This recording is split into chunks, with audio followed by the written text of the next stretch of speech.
Hello friends, Pihu comics world में आप सभी का स्वागत है। कॉमिक्स की दुनिया से जुड़ने और बचपन की सुनहरी यादों में खो जाने के लिए चैनल को सब्सक्राइब करें। धन्यवाद दोस्तों। आइए दोस्तों, राज कॉमिक्स में पढ़ते हैं सुपर कमांडो ध्रुव का एक और सनसनीखेज भाग, जिसका नाम है वीडियो विलेन और जिसके लेखक हैं अनुपम सिन्हा जी। इस संसार के सारे जानवरों में अगर सबसे ज़्यादा हिंसक कोई जीव है तो वह है मानव। सदियों से लड़ी जा रही खूनी लड़ाइयाँ, रोमन स्टेडियमों में खूंखार पशुओं से निहत्थे मनुष्यों का युद्ध और आजकल की फिल्मों और किताबों में लगातार बढ़ रही हिंसा इस बात को सही साबित करती है। और प्रगति के साथ साथ इस हिंसा के भी नए नए तरीके ईजाद हो गए हैं। और अब हमारे स्पेशल केबल दर्शकों के लिए एक बहुत ही खास सूचना। आज की रात हम पेश कर रहे हैं वीडियो की दुनिया का सबसे महान शो सुपर कमांडो ध्रुव की मौत का सजीव प्रसारण। राजनगर की सड़कों पर रात को घूमने वाले सिर्फ गुंडे बदमाश ही नहीं होते, बल्कि शरीफ लोग भी होते हैं। इनमें से कुछ अपना मनोरंजन करके वापस लौट रहे होते हैं और कुछ अपना काम खत्म करके, जैसे middle wait boxing champion Tony उफ जिम्नेजियम में मुक्केबाजी की प्रैक्टिस करते करते समय का ध्यान ही नहीं रहा। और कल सुबह मुझको अंतर्राष्ट्रीय बॉक्सिंग कंपटीशन में भाग लेने के लिए सिंगापुर भी जाना है। यह बैरियर एकाएक कहाँ से आ गया है? टोनी के पैर पूरी ताकत के साथ ब्रेक पर दब गए थे, लेकिन फिर भी कार बैरियर से टकराने से बच ना सकी। बैरियर मजबूत नहीं था। कार की एक ही टक्कर ने उसको टुकड़े कर दिया था, लेकिन साथ ही साथ कार भी असंतुलित होकर बगल की दीवार से जा टकराई थी। लेकिन इस समय तक कार की गति काफ़ी कम हो गई थी, इसलिए टोनी को कोई चोट नहीं आई। यह किस कमीने की हरकत है? अगर वह सामने आ जाए तो साली की गर्दन तोड़ दूंगा मैं। पर टोनी को जानबूझकर रोका गया था। पलक चपकते ही अंधेरे से निकलकर कई नकाबपोशों ने उसको घेर लिया। बगैर किसी चेतावनी के एक घूंसा उसके जबड़े से आ टकराया, परंतु नकाबपोश ने गलत शिकार को चुन लिया था। टोनी ने अपने 15 मुकाबले में अब तक कोई भी मुकाबला नहीं आ रहा था और उसके 7 प्रतिद्वंदियों को बॉक्सिंग रिंग से स्ट्रेचर पर ले जाया गया था। लेकिन हमलावरों की संख्या बहुत ज़्यादा थी और उनके वार भी बड़े बेरहम थे। पर यह सारा दृश्य अनदेखा नहीं रह गया था। इस पूरे घटनाक्रम की बाकायदा शूटिंग की जा रही थी। फ़र्क सिर्फ इतना था कि यह पिटाई बनावटी नहीं बल्कि असली थी। फर्स्ट क्लास सीन आ रहा है कोका, अब इसको दोहरा करना है। इसकी टांगों के बीच में घुटना मारो, तुम खून निकालो, बगैर खून के तो सारा मज़ा खराब हो जाएगा। अगले ही पल दर्द से कराते टोनी का चेहरा खून से लथपथ हो गया था। एक नकाबपोश ने टोनी का हाथ पकड़ा और फिर उसको तेजी से उमेड़ दिया। हड्डी टूटने की आवाज़ रात के सन्नाटे में पल भर के लिए साफ सुनाई पड़ रही थी और फिर टोनी के गले से उबली चीख से वह आवाज़ गुम हो गई थी। वेरी गुड, कमाल का एक्शन चल रहा है, इसकी पिटाई जारी रखो। अभी 2 मिनट की कैसेट और बची है, उसमें मैं तुम्हारी हड्डी तोड़ने का सीन बनाऊंगा। पीछे से कोई आवाज़ आई। उसने पलट कर देखा। उफ ध्रुव, तुम यहाँ कैसे पहुँचे? रात के अंधेरे में हर चीख ध्रुव के कानों से होकर गुजरती है। अब मुझे बताओ कि यहाँ यह सब क्या चल रहा है? एक्स्ट्रा। तभी कैमरामैन के मुंह से एक आवाज़ निकलती है और अगले ही पल ध्रुव की तरफ कई नकाबपोश एक साथ लपके और एक्शन शुरू हो गया। 2 मिनट की कैसेट अभी बाकी थी, परंतु कैमरामैन को शूटिंग करने का समय नहीं मिला। ध्रुव के एक किक के प्रहार से कैमरा दूर जा गिरा। टोनी के विपरीत ध्रुव मुक्केबाजी के साथ साथ लड़ाई की हर कला में माहिर था और उसके एक एक वार ही नकाबपोशों को धराशायी करने के लिए काफ़ी थे। ये मरियल एक्स्ट्रा ध्रुव के सामने ज़्यादा देर तक टिक नहीं पाएंगे। अब मुझको ही इसको रास्ते से हटाने का कोई उपाय सोचना होगा, वरना इसकी गलती की कीमत हम सबको जान देकर चुकानी होगी। वैन की घरघराहट सुन ध्रुव को खतरे का आभास तो जरूर हुआ, लेकिन बचने का समय उसको नहीं मिल पाया था। एक भयंकर टक्कर से ध्रुव का बदन हवा में उछला और जमीन पर गिरने से पहले ही ध्रुव के दिमाग पर अंधेरा छाना शुरू हो गया था। ध्रुव को संभलने में 1 मिनट से ज़्यादा का समय नहीं लगा, परंतु इतने समय में सारे नकाबपोश वैन में बैठकर भाग चुके थे। ये भाग रहे हैं, पर कहाँ तक भागेंगे ये? मैं अभी मोटरसाइकिल से इनका पीछा करता हूँ। तभी उसे एक कर्रा की आवाज़ सुनाई देती है और ध्रुव का ध्यान अपनी तरफ खींचती है। ओह, मुझे पहले इस घायल को अस्पताल तक पहुंचाना होगा। अब मैं नकाबपोशों का पीछा नहीं कर सकता हूं। ध्रुव घायल टोनी की तरफ बढ़ा। उसका पैर जमीन पर पड़े एक चौकोर डब्बे से जा टकराया। अरे, यह तो वीडियो कैसेट है। यह कैसेट जरूर उस कैमरे से ही गिरी होगी। यह सबूत किस्मत से मेरे हाथ लगा है। अब यह ही मुझे उन कमीनों तक पहुँचाएगा। गुंडों की टोली इस बात से बेखबर थी। गुड इवनिंग डायरेक्टर साहब। Welcome cameraman Raghu. आज कुछ गड़बड़ तो नहीं हुई? थोड़ी सी हो गई बॉस। आज हमारा सामना ध्रुव से हो गया था। सुपर कमांडो ध्रुव से, यानी तुम शूटिंग नहीं कर पाए। रघु कभी कच्चा काम नहीं करता डायरेक्टर साहब। उस बॉक्सर की तो ऐसी पिटाई की है जिसे देखकर हमारे स्पेशल दर्शक झूम उठेंगे। ऐसा क्या? तो ला जल्दी से कैसेट ला मुझे। ब्रॉडकास्टिंग का समय भी होने वाला है। ये रही वह धमाकेदार कैसेट। अरे क्या हुआ कैमरामैन? कैसेट कैमरे से गायब है। लगता है ध्रुव से लड़ते वक्त कैसेट बाहर गिर रही होगी। तभी डायरेक्टर का एक जबरदस्त प्रहार कैमरामैन पर। मूर्ख, आंखें खोलकर काम नहीं करते हो क्या? वह कैसेट अगर ध्रुव के हाथों लग गई तो उस कैसेट के जरिए वह मुझ तक भी पहुंच सकता है। खैर यह तो बाद की बात है। इस वक्त तो सवाल यह है कि आखिर आज रात हम दर्शकों को क्या दिखाएंगे।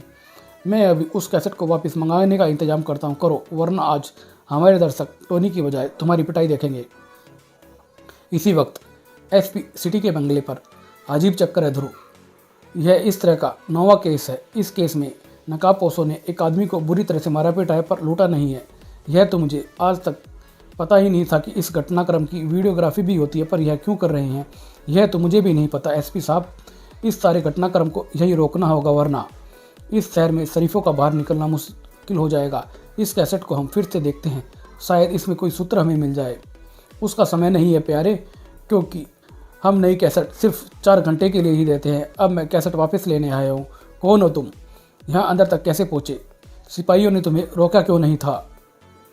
नाम तो मेरे कई हैं एसपी, लेकिन मेरे बॉस मुझे प्यार से सुपरस्टार कहते हैं, क्योंकि फिल्मी सुपरस्टार की तरह कोई भी काम मेरे लिए असंभव नहीं है, जैसे कि यहाँ से कैसेट ले जाना। और हाँ, तुम्हारे सिपाही मुझे रोकना तो चाहते थे, लेकिन मेरी क्लोरोफॉर्म पिचकारियों से निकले, उनका मुकाबला नहीं कर पाए। और अब तुम दोनों का भी वही हाल होगा। तो तेज धाराएं ध्रुव और एसपी साहब की तरफ लपकी। ध्रुव फुर्ती के साथ घातक धार के रास्ते से हट गया, पर एसपी साहब ध्रुव जैसे फुर्तीले नहीं थे। यह पूरी तैयारी के साथ आया है, इसको जल्द ठिकाने लगाना पड़ेगा, वरना मेरा भी एसपी साहब जैसा हाल होगा और यह कैसेट ले जाने में कामयाब हो जाएगा। ध्रुव ने लपक कर 2 पेन टेबल से उठा लिए। अगले ही पल ध्रुव का हाथ घुमा और पेनों ने गैस की नलियों से फंसकर नलियों को जाम कर दिया था। तुमने मेरा अभी सिर्फ एक अस्त्र बेकार किया है कमांडो, लेकिन तुम तो जानते ही होगे कि सुपरस्टार कभी हार नहीं हारता, क्योंकि उसके पास बहुत सारे स्पेशल इफेक्ट्स होते हैं, जैसे जाले लगाने वाली मशीन। फिल्मों के अंदर खंडरों वाले सेट पर जाले इसी मशीन से लगाए जाते हैं। फ़र्क सिर्फ इतना है कि यह मशीन प्लास्टिक फाइबर का जाल छोड़ती है और इस जाले को कोई तोड़ भी नहीं सकता है। तोड़ना तो बात की बात है सुपरस्टार, पहले मुझे इस जाल में तुम कैद करके तो दिखाओ। यह ठीक कह रहा है, मेरे सारे वारों को यह उछल उछल कर बेकार कर रहा है, इसलिए पहले मुझे ऐसा इंतजाम करना पड़ेगा कि यह मेरे वारों को बच ना पाए। और यह काम करेंगे मेरे शरीर पर लगे तेज रोशनियों के बल्ब, जिनका इस्तेमाल शूटिंग के लिए किया जाता है। उफ, इतनी तेज रोशनी, मेरी आंखें चुंधिया रही हैं, मुझे कुछ दिखाई नहीं दे रहा है। ध्रुव को कुछ पलों के लिए दिखाई देना बंद हो गया। अब सुपरस्टार ने इस मौके का पूरा फ़ायदा उठाया। मैंने कहा था ना कि ध्रुव सुपरस्टार से कोई टक्कर नहीं ले सकता है, और अब तुम मुझे यह कैसेट ले जाने से नहीं रोक सकते हो। तुमने मेरे हाथों को तो ज़रूर बांध दिया सुपरस्टार, लेकिन मेरे पैर अभी तक आज़ाद हैं, तो अब मैं तुम्हारे पैरों को भी बांध देता हूँ। ध्रुव पर एक ही ट्रिक बार बार नहीं चलती है, और ना ही ध्रुव अपने दुश्मन को कभी दोबारा मौका देता है। तुमने अभी बहुत जान बाकी है ध्रुव, यानी अब मुझे स्मोक मशीन का इस्तेमाल करना ही पड़ेगा। एक हल्की सी दरदराहट के साथ गाढ़ा धुआं तेजी से कमरे में भरना शुरू हो गया। ध्रुव तेजी से वीसीआर की तरफ लपका, लेकिन धुएं ने पलक झपकते ही पूरे कमरे को अपने अंदर समेट लिया था। ध्रुव यह नहीं देख पाया कि सुपरस्टार कहाँ गया है, पर सुपरस्टार भी यह नहीं जान पाया कि इस दौरान ध्रुव ने क्या क्या किया था। कुछ ही पलों बाद ध्रुव तेजी से धुएं भरे कमरे से बाहर निकला। सुपरस्टार भी अब आता ही होगा, मेरे पास कुछ ही पलों का समय है और इसी में मुझे जाल से आज़ाद हो जाना है। इस फाइबर के जाले को तोड़ा तो नहीं जा सकता है, पर काटा तो जा सकता है। राइफल की इस संगीन से ध्रुव ने जाले को संगीन पर रगड़ना शुरू कर दिया था। संगीन की तेज धारा ने देखते ही देखते जाले के टुकड़े टुकड़े कर दिए और बाहर निकल रहा सुपरस्टार सीधे ध्रुव के घुसे से जा टकराया। पर अगले ही क्षण एक धमाके ने ध्रुव को सुपरस्टार से अलग हट जाने पर मजबूर कर दिया था। इस वैन से कोई गोलियां चला रहा है, पर यह तो वही वैन है जिसने मुझे टक्कर मारी थी, और सुपरस्टार भी भागकर इसी वैन में चढ़ रहा है, यानी यही वैन मेरी मंजिल है। ध्रुव वैन की तरफ लपका, पर इतनी देर में वैन स्टार्ट होकर आगे बढ़ चुकी थी।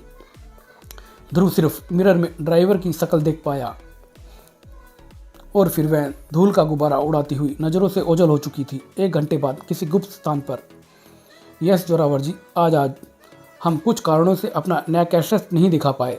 जी, आई एम वेरी सॉरी, आप इसके लिए पैसे काट लीजिएगा। इस गलती के बदले हम कल रात आपको एक स्पेशल शो दिखाएंगे। हाँ जी सर। ओफ, यह 20वीं कॉल थी।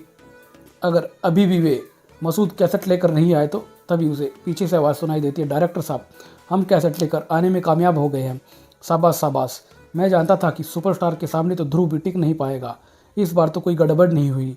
वह शायद ध्रुव ने मेरा चेहरा देख लिया है। अब कोई फ़र्क नहीं पड़ता क्योंकि कैसेट मेरे हाथ में आ चुकी है। पहले कैसेट चेक करो। पर वीसीआर चालू होते ही उसमें से आवाज़ें आने लगती है, यदा यदा ही धर्मस्य। ओह, यह तो महाभारत की कैसेट है। यानी ध्रुव ने मौका पाकर कैसेट बदल दी है। मुझे मालूम होना चाहिए था कि तुम ध्रुव से टक्कर नहीं ले पाओगे। अब मुझे ही ध्रुव के लिए नई स्क्रिप्ट लिखनी होगी। तुम अभी कह रहे थे कि रघु, ध्रुव ने तुमको देख लिया। हाँ डायरेक्टर, मुझे डर है कि वह जरूर मुझे ढूंढ निकालेगा। गुड। अब हमको ध्रुव को भी रास्ते से हटाना है और अपने दर्शकों को एक स्पेशल शो भी दिखाना है। और ये दोनों काम करने का सिर्फ एक सीधा सा रास्ता है, डबल रोल का रास्ता है। और अगले ही पल राजनगर की घनी आबादी वाले मोहल्ले में बनी एक पुरानी इमारत के सामने एक वैन आकर रुकी और उसमें से रघु तेजी से नीचे उतरा। पता नहीं क्यों डायरेक्टर को यह बात समझ में नहीं आ रही है कि अब यहाँ रहने में मुझे खतरा हो सकता है। ध्रुव मेरा पता लगा कर किसी भी वक्त यहाँ पर पहुँच सकता है। बड़ी मुश्किल के बाद डायरेक्टर ने अब मुझे यहाँ से कुछ ज़रूरी सामान ले जाने की इजाज़त दी है। अब इस अटैची में जल्दी से कुछ कपड़ों को, एक दो ज़रूरी सामान को रख लेता हूँ। रघु ने अपने कपड़े निकालने के लिए अलमारी को खोला और डर के मारे पल भर के लिए उसका सारा शरीर जड़ हो गया था। कहीं जाने की तैयारी है क्या रघुपाल जी? ध्रुव, तुम यहाँ पर कैसे पहुँच गए?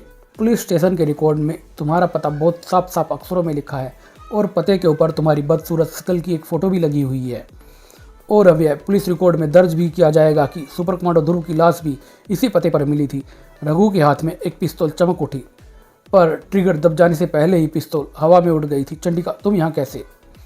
तुम्हारी तरह मैं भी कई दिनों से इस गैंग की तलाश में थी।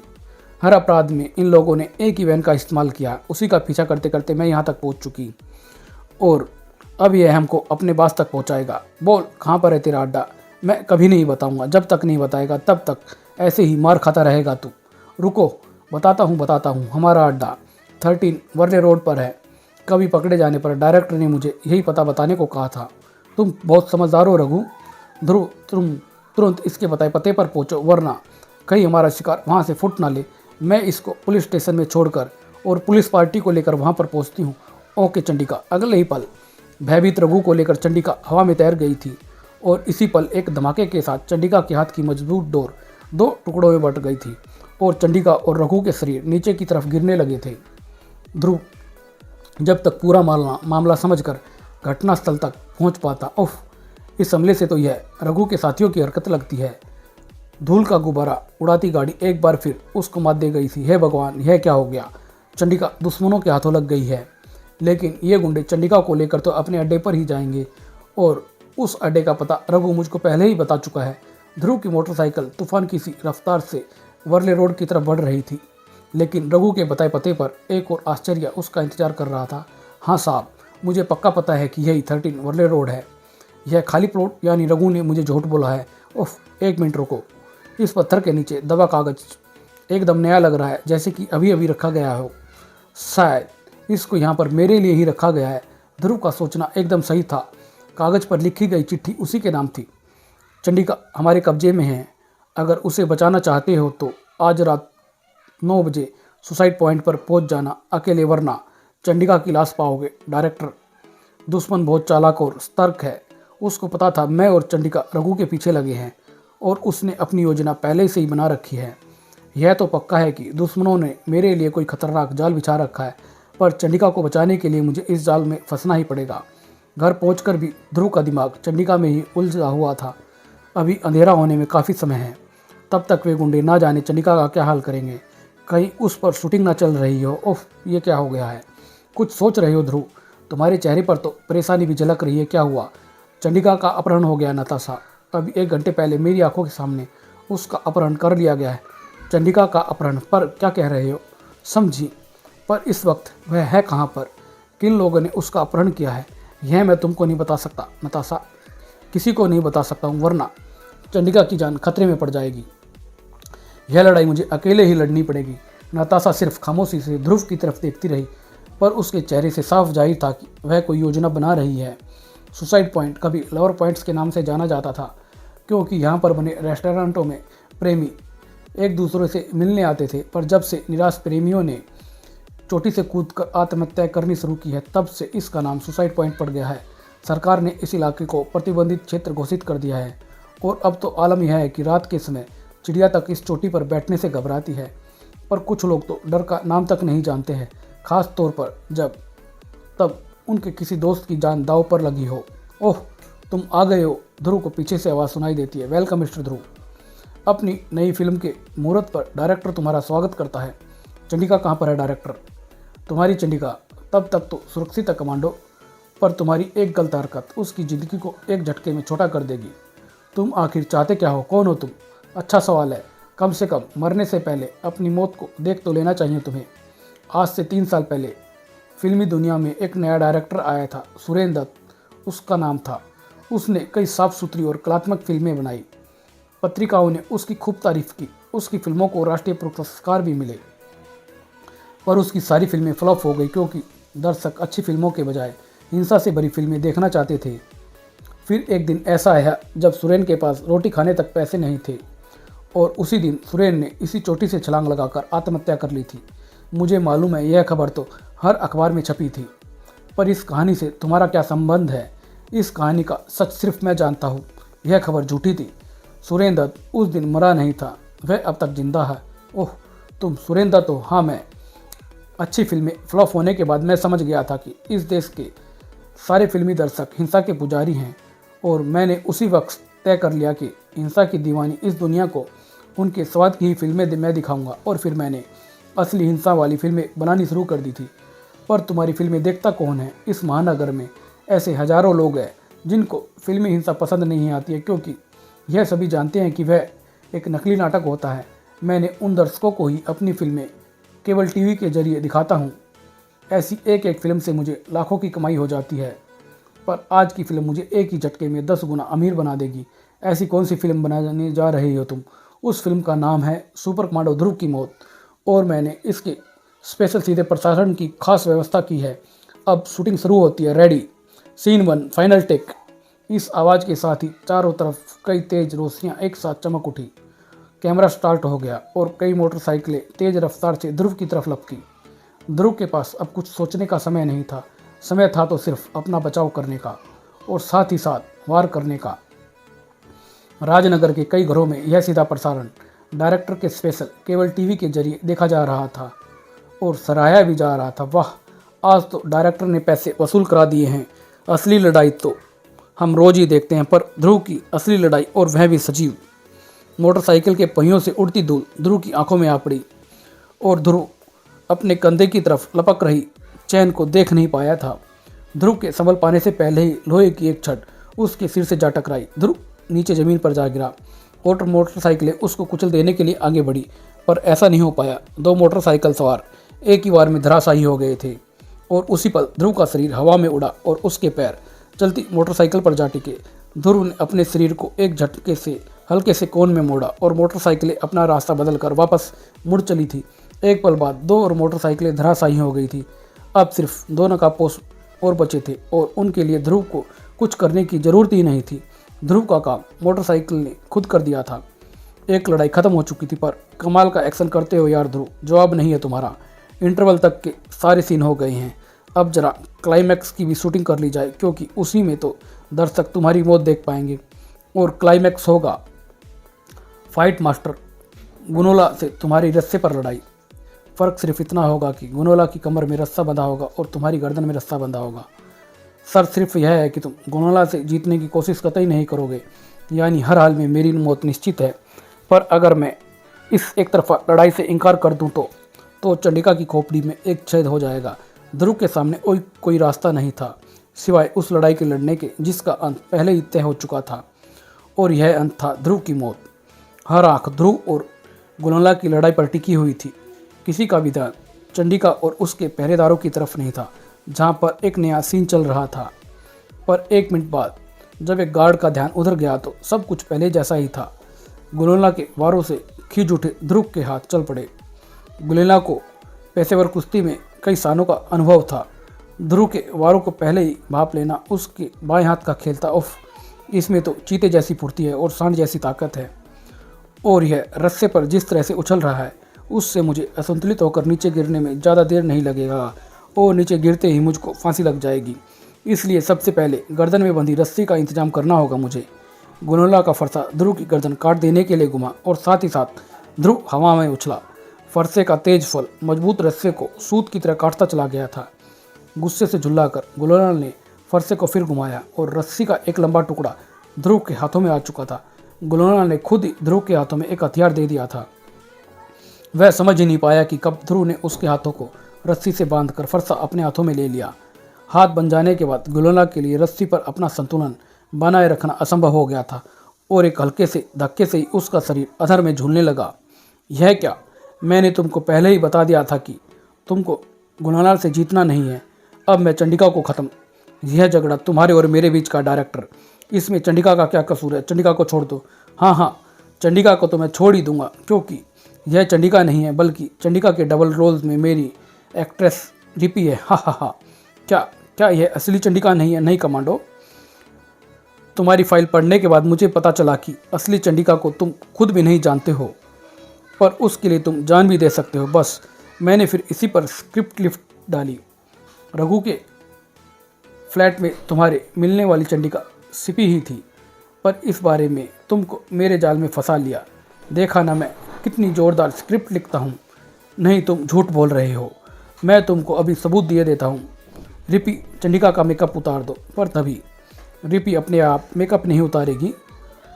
तुम तो ज़रा इसकी मदद करनी पड़ेगी तुम्हें डायरेक्टर साहब। यह क्या हो रहा है? हकलाओ मत डायरेक्टर, मैं असली चंडिका हूँ। डबल रोल का खेल खेलना तुम्हारे अलावा और कुछ लोगों को भी आता है। काले, इसको गोली से उड़ा दो। काले बेचारा भी बेहोश पड़ा। डायरेक्टर, मैं कमांडो फोर्स का कैडेट पीटर हूँ। भून डालो इन सबको। कई बंदूकें एक साथ चंडिका और पीटर की तरफ उठी, लेकिन ट्रिगर दब जाने से पहले ही पूरा वातावरण गोलियों की तड़तड़ाहट से गूंज उठा था। नताशा के साथ आई पुलिस फोर्स ने पूरे गिरोह को घेर रख लिया था। यह क्या हो गया? मेरी जोरदार स्क्रिप्ट फ्लॉप कैसे हो गई है?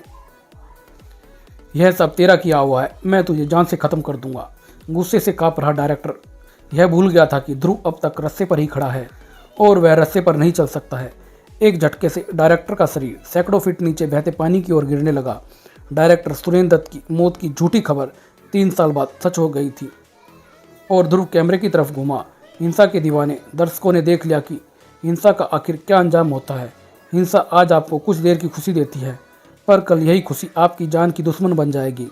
कल पैसों के लालच में डायरेक्टर जैसे और भी लोग पैदा होंगे और इनका शिकार बनेंगे आप और आपके घर वाले। इस हिंसा को ख़त्म कर दो, वरना यह तुम लोगों को ख़त्म कर देगी। वाह, बात तो तुमने एकदम सही कही है, पर इन लोगों को समझ में आए तो बात कुछ बने।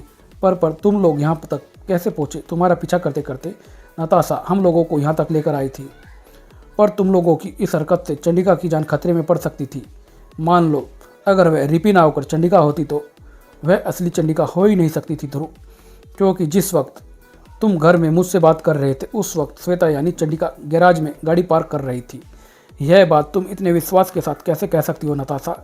यह ट्रेड सीक्रेट है ध्रुव, जर्नलिस्ट नताशा का ट्रेड सीक्रेट। क्यों, चंडिका है ना? यस डियर नताशा, बिल्कुल। अब आप चलते हैं। ओके, बाय बाय ध्रुव। चंडिका और नताशा वहाँ से निकलकर घर की तरफ चल पड़ती। ध्रुव खोपड़ी खुजलाने के अलावा और कुछ नहीं कर सकता था।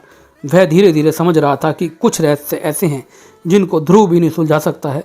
और यह अंक यहीं समाप्त होता है। धन्यवाद दोस्तों।